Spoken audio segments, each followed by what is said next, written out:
For Joe Carroll tell us, students from the elementary school in Franklin turned out to show their support.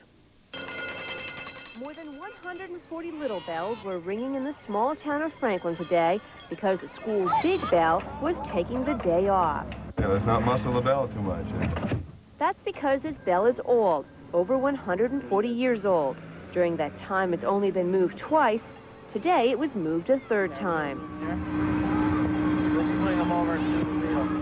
It's smaller than I thought it was. Other than that, you know, it looks like I thought it would.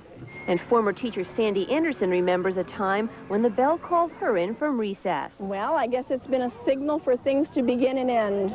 A signal that is a tradition in this town, a tradition that will continue this fall after the new school is completed. I think it's pretty cool because they're not going to get used them. They're going to use the old one that they used in the old school, so I'll still have a part of the old school and the new one. I've always wanted to see it when I was in kindergarten and everything. It's just nice to see it. Now this 500-pound brass bell will take a summer break and return in September all shiny and new, ready to ring in the future.